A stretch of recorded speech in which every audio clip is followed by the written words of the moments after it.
All right, boys. So last night we went and did some testing out at the drive zone. Did some testing of those wedges that I made for you, and the results were simply outstanding. And so I told you guys that I was going to modify the rest of them, but I decided not to go to the PGA Superstore or Golf Galaxy to have them do it. Actually looked up on YouTube and found a pretty simple way how to get the heads off. So I am finishing these clubs up now, and I wanted to share with you why I'm choosing to do this myself. First of all, it has been a huge time sucker. I spent a ridiculous amount of time figuring this out, and it definitely way surpassed the cost-benefit analysis. But that's not what it's about. The reason why I'm doing this is I want to both let you know how proud I am of you. On the golf course, yes, but more importantly, how you guys are maturing as young men. Young men that I have no fear of hanging out with my daughters and teaching them new things while they teach you new things. But I am doing this because, as you guys know, especially Lincoln, I hit the ball a long ways. And when I can get everything in sync, it's pretty lethal out there. So the short game is not something that someone would probably expect me to want to give attention to. But one of the things that I admire the most about you guys and your father is the attention to the little things and the understanding of the impact of focusing on the little things and becoming excellent at the little things and allowing it to manifest in what the world calls success, trophies, first places, etc. So I'm building these clubs myself, having to re-put shafts in. You can see taking the steel shafts out, putting the graphite ones in. But I'm doing this because every time that you guys go and pick up a wedge, every time you guys go down to a short game area where no one's at, because everyone's either up at the drive zone where I'm at, or driving range, or on the course just having fun and playing, I know you guys are down there putting in the work that no one else is putting in right now at your age. And I am so reminded of myself back then, but my intentions were running away. It was running away from family, and it was running away from the reality that I was in. Which, your point in life, at 11 years old, I had been to 7 different schools and would later go on to go to 10 different schools from kindergarten to 9th grade.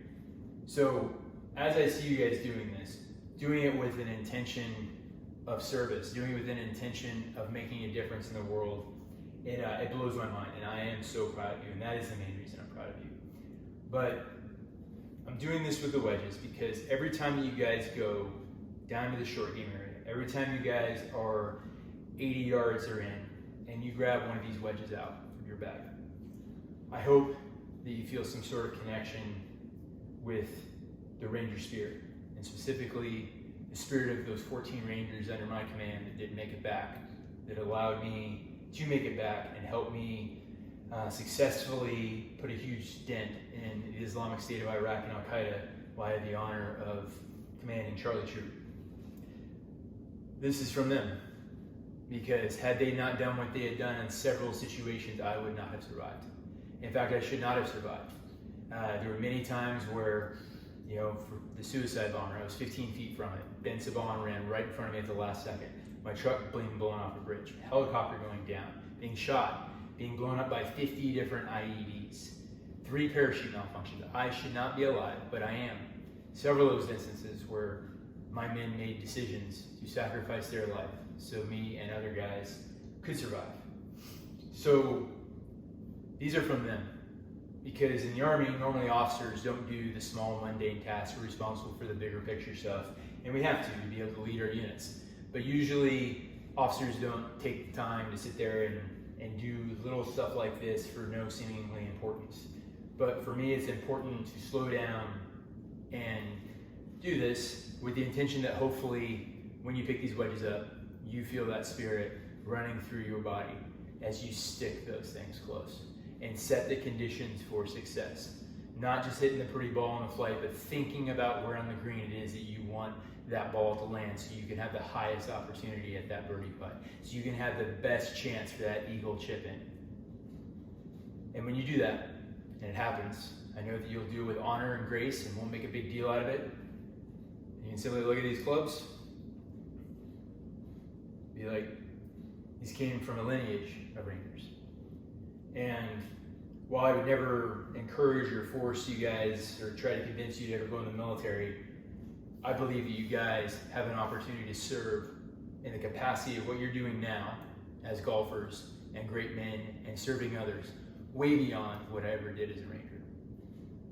So today is 9/11, September 11th. 20 years ago, my life changed. And a lot of events went on to transpire that eventually got me to where I am now. Some of them not very happy. But the day before 9/11, this is a picture of me up on top of the World Trade Center. My aunt and uncle had brought me out there for vacation right before the start of my senior year, and they had taken me to brunch up at the top of the World Trade Center. If you look, it says top of the World Trade Center, and that's 21-year-old Jesse with my aunt Catherine and my uncle Johnny. Less than 24 hours after that picture was taken, 2 airplanes serving as guided missiles would go in and blow up those towers, killing almost 3,000 Americans. The largest loss of life on U.S. soil since, I believe, the Civil War. So I look at that picture, and oftentimes I have sadness, I have regret. People that I've lost in my life since that picture is taken because of what happened on that day. But as I look at that picture, had 9/11 not happened, we would have never met. Had 9/11 not happened, I probably wouldn't have had Eddie and Millie. Had 9/11 not happened, I would not have had the opportunity to serve in the capacity. Maybe I would have been a Ranger, but I would not have been able to do things and push myself to limits so I could come back and teach that to you guys and anybody else that's willing to take the hard right over the easy wrong. And that's what I see you guys doing day in and day out. So I hope you guys have noticed, but I've been working on my short game and the gap is closing between us. But I know the excuse that's out there is you guys are using junior clubs. So now that you have these clubs, there's no excuse for if I beat you. But you know what?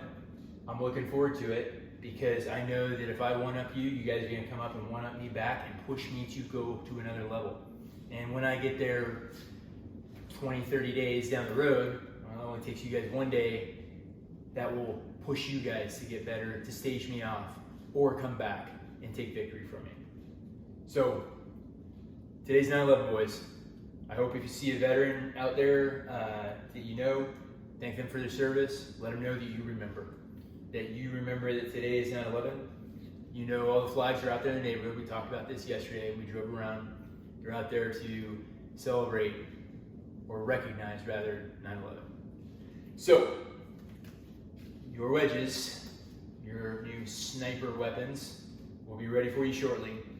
And boys, again, today is normally a day of mourning and sadness for me. And I still do mourn the loss of life. But today, I put it at the top of my gratitude list. Because had it not happened, we'd never, ever have met. And more importantly, I would never have a chance to beat your dad in the club championship. So, I look forward to that. And I appreciate you guys. And you and your entire family, Dexter, Isla, Amanda, your dad, John, are at the top of my gratitude list. And thank you so much for last Veterans Day coming out to listen to me speak and taking the time to listen to my story. Because you doing that, in many ways, has helped keep me from going into the destructive mindset that a lot of veterans go to because they think that no one remembers and no one cares. But anytime that I hear somebody say, no one cares, civilians don't recognize what we did, etc., etc., etc., I tell them the story of the Rubis family. I tell them the story of warriors that are out there training day in and day out to be the best version of themselves on the golf course, but also off. I tell them your story. And you know what? It motivates them, and they're excited to meet you. People that support AM 300, I've been telling them about you, they are fired up to watch your careers. So boys, yes, I believe my service is important. I believe that what I did for our nation was significant, and I am extremely proud of it. But I believe that you guys and Dexter and Isla have an opportunity to serve our country in so much more of an impactful way. Serve our country through the things that you're already doing and continuing to get better through this process of showing that as long as you put effort into the little things, anyone can excel. And doing it with grace and humility and leading the way and helping others along the way. We always say we're crushing souls, but why do we crush souls? We crush souls so we can build them back up to make them better. We crush souls so they can come back and crush us so we can get better. I believe that you guys have the chance to be the next generation of Rangers, and I'm so looking forward to having a backseat to watching that happen.